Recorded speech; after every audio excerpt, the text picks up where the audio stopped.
Olá, seja bem-vindo ao Entralizando por Aí. Meu nome é Milena Faneco e este episódio está sendo gravado diretamente do CHRO Fórum em parceria com a BRH São Paulo. Estou aqui com a Fabi Granzotti. A Fabi, ela é voluntária, da BRH São Paulo. Sim. Também facilitadora de vários grupos de estudos da BRH, inclusive do Diversidade, Equidade e Inclusão. Isso. É isso mesmo? Falei Exato. certo, né, Fabi? Falou certo. E a Fabi também tem uma consultoria sobre diversidade etária. E esse é o tema do nosso encontro, do nosso bate-papo aqui. Muito obrigada por estar conosco, Fabi. Obrigada eu, querida. Um prazer imenso. Muito prazer é todo meu. Evento incrível, de tanta troca. Ai, passou tanta gente boa aqui. Muita, e né? que bom que eu vou fechar com chave de ouro.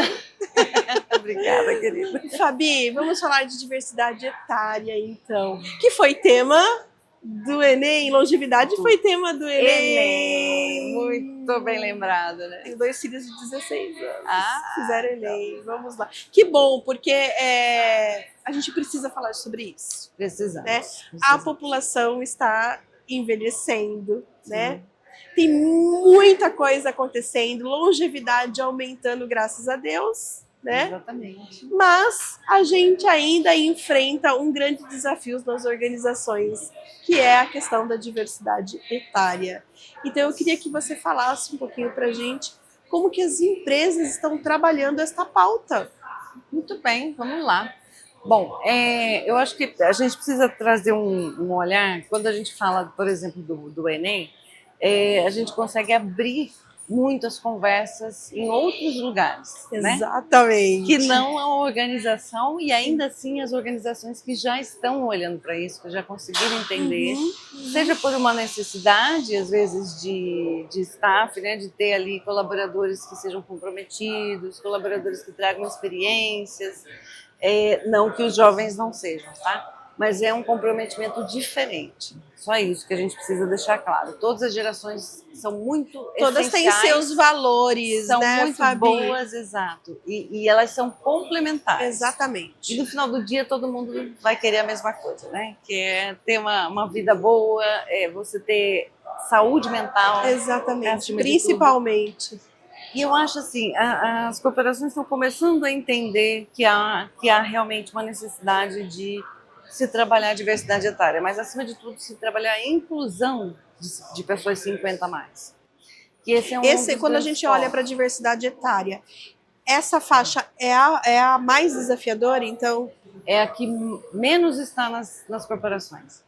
Ainda a gente vê 3, 4% de pessoas 50 a mais dentro das organizações, e às vezes é porque elas estão tendo uma carreira longeva ali, uma carreira bem longa. 3, 4% é baixo, hein? É muito baixo, né? A gente tem 27% da população a partir de 50 anos de idade, quase 28%, inclusive. E você pega 3%, né? A representatividade não existe dentro das organizações.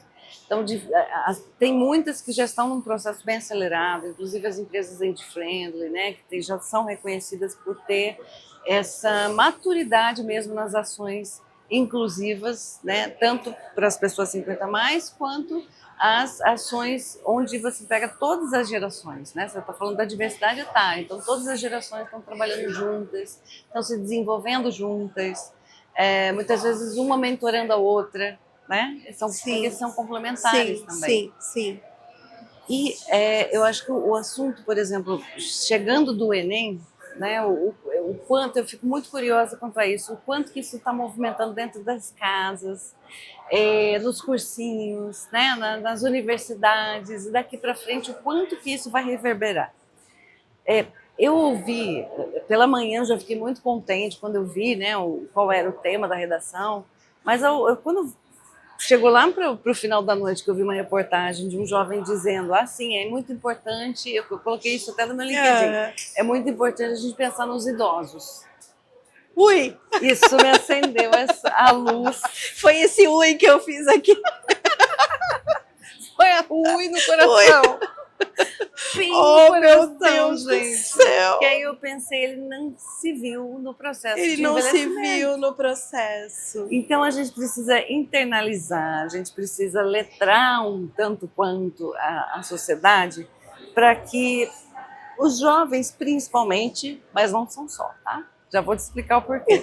Mas os jovens, principalmente, se vejam nesse lugar, né? Se percebam no processo de envelhecimento e é um desafio que a gente tem daqui para frente e muitas oportunidades também, claro, mas que é de todos nós, né? E como que você acha que essa pauta ela entra na agenda de RH, né? Quando você fala de trazer esse acho que não é percepção, mas essa entendimento, né, do jovem, né? Porque o jovem também está dentro das corporações, Sim. né? Sim. Eu percebo assim, talvez pela falta mesmo de algumas vivências, né? O jovem também não perceba esse lugar lá de mais idade que ele também estará. Pessoas que são esquecidas em treinamentos, né? Pessoas que são desligadas simplesmente porque tem um recorte de idade, você completou 60, 65 anos, está na hora de você se aposentar, né? As coisas mudaram, o mundo mudou, a longevidade está aí, né? A gente vai ter oportunidade para viver mais e melhor. Então, esse lugar mesmo de entendimento, eu acho que o jovem está tendo uma outra visão de mercado, uma outra visão de possibilidades. E isso está fazendo, sabe aquele chacoalhão no mercado de trabalho? Isso está sendo muito bom. Agora, nós temos o etarismo nas duas pontas. Nas duas pontas. Temos os jovens que procuram um primeiro emprego. Sim. E aí se exige dele, assim, do pós-doutorado para o primeiro emprego. Ou que sofre uma estigmatização aí, um rótulo que a gente tem acompanhado, né? Sim. De que não tem compromisso com a empresa, é o jovem que não tem compromisso, que não quer nada sério, quer cargos instantâneos de liderança. E aí eu acho que é esse chacoalhão que eles vêm dar mesmo, assim. E todas as gerações, quando elas chegam no mercado de trabalho, elas assustam no começo. Elas assustam, mas a geração Z, ela tá fazendo uma mudança mesmo. Ela tá fazendo um barulho diferente. Tá diferente. Então, assim, tá trazendo o equilíbrio, vida pessoal e trabalho. Mas eu acho que também tem uma outra questão, né? Eu não sei se você concorda, mas a gente está falando mais sobre isso até em função do nível de informação que a gente tem hoje, que a gente não tinha nas gerações anteriores, né? Então hoje a gente tem mecanismos e tem ferramentas para trazer esses temas de uma forma muito mais democrática, de ampliar essa discussão que a gente não tinha antes, né? Exatamente, tanto que tem uma geração que se chama geração silenciosa. Para você ver como que a gente vai ganhando força e possibilidades e lugares para a gente poder falar, né? E aí a gente vai entendendo como é que eu faço parte desse contexto aqui. Então, de verdade, eu fiquei assustada porque uma grande parcela, talvez, e principalmente, eu acredito, dos jovens, por ter menos vivência mesmo, tá? Só esse o ponto. Uma questão de experiência, de maturidade, de experiência. Chegou agora no assunto, não tinha se percebido nesse lugar, mas por isso que eu acho que é tão importante essa conversa reverberar agora, chegar em outros pontos. Exato. E vai chegar. E vai, né? Porque a gente não tem como parar a onda que já veio. Não tem. Agora, eu não vou falar para você que eu não acreditava, porque não é bem isso, mas eu sempre fui muito resistente a acreditar que o etarismo existia com a força que existe. Né? Até ouvir, por exemplo, de colegas que mascaram aí, não colocam a idade no currículo ou não contam a idade nesses formulários que se preenche, mente a idade, para poder passar ou vencer o algoritmo. Né? Porque às vezes tá ali, ó, ele vence o algoritmo. E daí muitas vezes relatam que foi para entrevista, um recrutador ligou a câmera, viu a idade e tratou logo de dispensar. É muito triste isso, Fabi. Muito, e te digo mais, é mais triste ainda quando a gente chega num processo seletivo. Estou fazendo um agora grande, para uma grande empresa, inclusive, inclusão, vagas afirmativas, 50 mais. E em todos, eu já faço isso assim, há pelo menos uns 8 anos, né? Inclusão 50 mais. As pessoas chegarem para mim dizer de verdade mesmo, Você vai mesmo me entrevistar? Olha É uma isso. oportunidade ou é brincadeira, ou é um teste? Pessoas chorarem quando veem que realmente é uma oportunidade, sabe, de inclusão, é uma vaga excelente, é um Pois salário é. Agora, excelente. e isso é tão conflituoso quando a gente fala de longevidade. É conflituoso, porque como que você tira um profissional desse, muitas vezes competentíssimo do mercado, mas você fala em longevidade, não combina. Exato. E aí, como é que você quer ter uma longevidade que funcione se você está dizendo que o profissional já morreu, não existe Ele está mais? invisível para o E para a grande maioria das pessoas, o trabalho é essencial, ele é parte fundamental da vida, ele está ali na mesma linha Sim. de família, Sim, sabe? sim. No mesmo corpo. Então, assim, não tem como a gente viver sem. Principalmente o público brasileiro, né? O povo brasileiro tem muito essa equação, assim, funcionando muito paralelamente. E aí, essas pessoas, por exemplo, que chegam emocionadas, que chegam duvidando, né, se é um mesmo processo seletivo de verdade, é porque elas estão há 5 anos sem conseguir uma entrevista. Eu não me conformo com isso, sabe? Porque olha o tamanho da exclusão. Essas pessoas já mandaram mais de 1.000 currículos para Muito o processo mais. seletivo. Muito 5 mais. anos, muito mais. Entende? E aí, assim, elas não conseguem passar dessa barreira.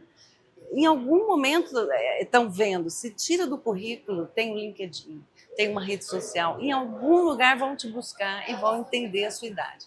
Quando conseguem chegar numa entrevista, se percebe ali, a hora que abre a câmera, já se percebe o gesto, né, do gestor ou da gestora. Agora, a gente está falando do etarismo dentro dos processos de recrutamento e seleção de pessoal, mas e dos profissionais que estão ativos, que estão dentro das organizações e que também sofrem esse etarismo? Primeiro que a gente vê muito piada de corredor, né? Que muitas vezes ela é muito ofensiva, mas acho que o principal elas são esquecidas. Passam a não ser mais vistas. Então, assim, para uma promoção, para uma continuidade de carreira, para uma mudança de carreira de repente, sabe? Passam a desvalorizar. Essa pessoa não existe mais. Não vamos chamar ela para um treinamento de liderança, porque ela não vai ser mais líder, tem 60 Engraçado, anos. né? Você me fez lembrar de programas de sucessão, né? Empresas mais maduras têm seus programas de sucessão e precisam ter mesmo, né? Mas quantas vezes a gente vê outras empresas que ainda olham para o programa de sucessão com um viés meio assim, né? Ano que vem eu faço, ano que vem eu penso nele, e vai deixando, vai postergando, justamente. Não é preconceito, porque eu acho que não cabe aqui, mas é o medo da mudança, sabe? Então, e muitas vezes esses líderes que estão em cargos mais altos, e até principalmente empresas familiares, empresas de dono, têm essa resistência à sucessão, tipo, justamente porque eles querem se manter ali, eles querem continuar ali, eles querem estar ativos ali, né? Então, poxa, como que eu vou treinar um sucessor? Como que eu vou trazer um programa de sucessão para minha empresa? O que eu faço com os outros que estão aqui? É uma preparação muito grande. Eu já trabalhei com uma empresa muito grande que tem lojas, né? Isso aí fez sentido para você o que eu trouxe? Muito, porque inclusive eu já fiz um programa desse que era toda uma trilha mesmo de desenvolvimento e chegava num determinado momento onde eu entrava que era quase que uma mentoria. Era um treinamento, mas era quase que uma mentoria. Para a gente trabalhar também as pessoas que estão deixando. Sim. Eram lojas de, como é que fala? Lojas revendedoras, né? Então, essas franquias, perdão. Essas franquias, os franqueados já estavam assim, tipo, na segunda, terceira geração assumindo, né? Os que estavam ali na primeira geração, que ia passar, né, o bastão dos pais para os filhos, tinha uma resistência muito grande. Sim. Né? E tinha uma resistência dos dois lados, né? Porque assim, daqui para frente eu vou fazer do meu jeito. E o que funcionou até hoje precisa ser mantido. Então tem Olha, preserva o legado, né? Daí o medo de perder o legado, né? Exato. Mas não é sobre isso. Não, porque a gente tem o caminho do meio, né? Da gente entender sobre, afinal de contas, o que é esse legado, né? E daqui para frente, você que está deixando, você que está passando a sucessão, você tem agora outros papéis. Sim. e assim por diante. Eu acho que dentro das organizações também o RH acho que tem um papel muito estratégico aqui, que é de entender essa sucessão também das pessoas que estão nesse processo de desligamento, nesse processo, de repente, de uma aposentadoria que não seja compulsória, que isso também é tarefa, né?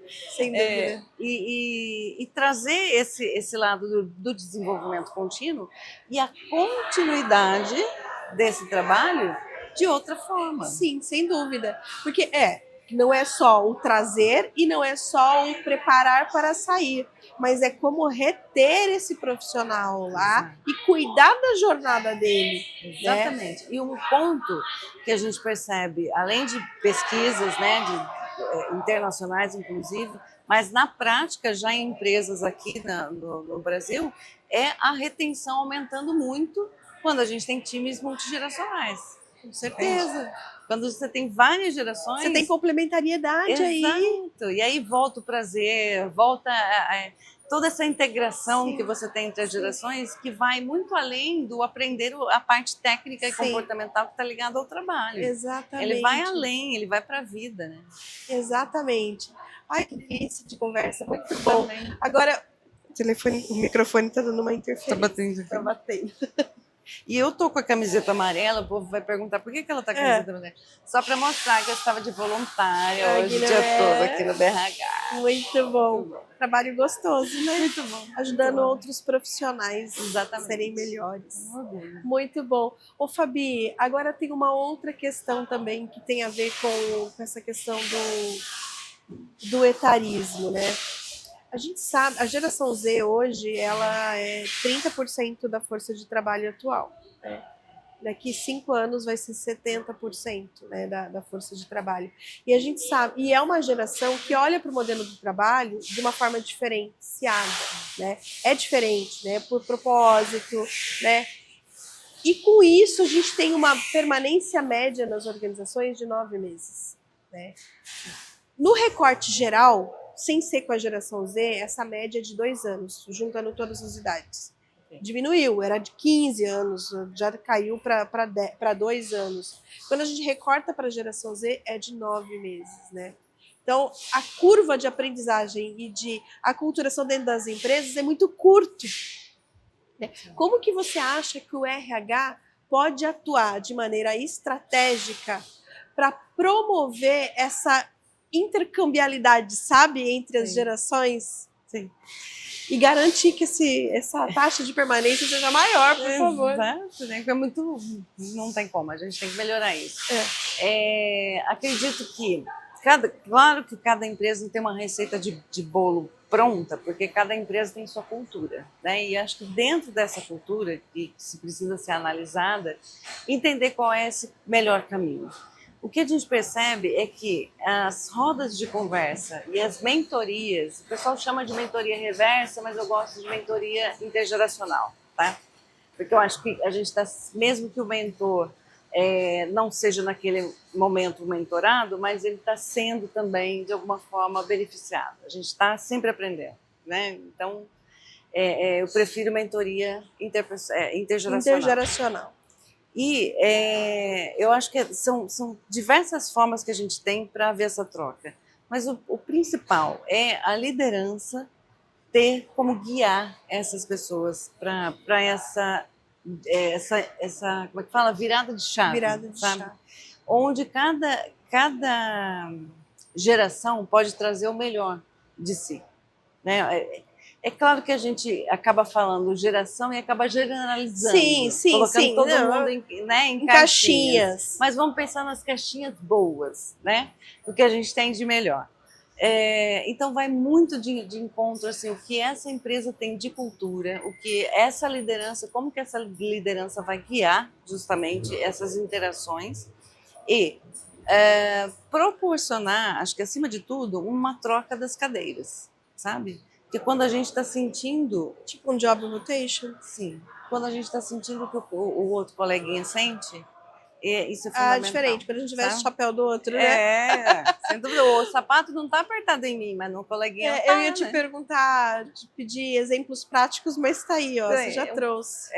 Acho que é seguir e ir analisando. Não, a gente não pode perder os dados. Eu ia falar isso, analisando, né, olhando para as métricas, olhando para os indicadores, e mais do que isso, né, Fabi, interpretando esses dados e levando esse resultado para cima, porque senão a gente não vai influenciar para cima.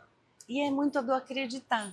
Porque quando a gente leva para cima, a gente não está falando só de dinheiro, a gente está falando de uma série de outras coisas que estão envolvidas. Que no final é dinheiro. É dinheiro, entendeu? É porque ele é negócio. Vai virar negócio. Não é um quintal da nossa casa. Não. É estratégico, negócio. E que eles vão muito além disso. Mas quando ele vai escalando, né? Eu acho que vai subindo cada vez mais o valor disso. Eu também acho. Então, para a gente conseguir trazer esse entendimento para todos os níveis da organização, é muito trabalho de conversa, é muito trabalho, muita abertura, é acreditar. Cada liderança acreditar, cada pessoa que está numa posição de fala mesmo, sabe? Ter essa oportunidade de levar para o outro. Até que vire cultura. Né? Até que vire cultura. Virou que cultura tá fácil. Exato. Daí é só acompanhar. Né? Exatamente. E o que precisamos também na sociedade. Exatamente. Mas eu estou otimista. Não sei você. Você também tá? Eu vejo o copo sempre meio cheio. Eu também tô vendo com bastante otimismo. Eu tô vendo muita gente falar sobre. Não, acho que tá saindo da classificação de tabu, sabe? Sim. Precisou sair, porque tá mexendo com muita gente. E tá mexendo com a economia. Exatamente. Um mercado tá mexendo com o mercado. Né? Que é gigantesco. Chama de tsunami, silver tsunami. A população, de fato, está envelhecendo. E o que a gente vai fazer com isso? Né? E como que a gente cuida? Não é cuidar, mas como que a gente olha para essas novas gerações, né? Com esse legado das gerações passadas, né? Como que a gente promove esse encontro, né? Sabe o que eu acho mais incrível? Às vezes eu consigo começar uma conversa com as gerações mais novas dizendo assim, sabiam que a minha geração é a última da humanidade que utilizou todo o analógico e que utiliza a tecnologia agora, quase que na mesma proporção. E você consegue abrir uma conversa, principalmente com os jovens. É verdade. Né? A gente conseguir levar, seja uma mudança cultural da sociedade para as corporações ou das corporações para a sociedade, mas essa mudança tem que ser feita rápida, na mesma velocidade que a nossa pirâmide etária está invertendo. Exatamente. Está muito rápida essa mudança da nossa pirâmide etária. Acho que a gente tem muito desafio, claro, mas temos muitas oportunidades. Sim. E uma delas é olhar o ser humano cada vez mais humano. Né? A gente tem outras coisas que a IA já está dominando, deixa para a IA fazer. Aliás, a IA está deixando mais espaço para a gente, para exatamente isso que você está trazendo. Né? Exato, a gente precisa ser mais humano. E humanidade é olhar também o nosso próprio processo de finitude. Você sabe que sentou aqui hoje o senhor Hélio, não sei se você conheceu o seu Hélio, e no crachá dele estava escrito plantador de árvores, né? E ele falou muito sobre essa questão do amor, né? Do quanto falta isso, né? E esse olhar humano para as coisas, para as pessoas, para tudo. Exato. Então eu acho que a gente tem que começar por aí. Exato. Você não se viu nesse lugar ainda desse processo. Vamos voltar lá onde a gente estava no começo. Tá tudo bem se você não viu ainda, não se percebeu, não conseguiu entender, compreender, não sabe nem direito o que a gente está falando, está iniciando o processo. É usar a humanidade. A humanidade. E isso independe de um crachá, de estar dentro de uma empresa ou não. Começa com a gente, dentro da nossa casa, e daí a gente leva para dentro da empresa. Perfeito. Mas vamos começar dentro de casa. Perfeito. Muito bom, Fabi, adorei. Muito obrigada por ter você aqui. Eu que agradeço, Parabéns pelo evento. Obrigada, por todos nós. Muito bom. Tchau.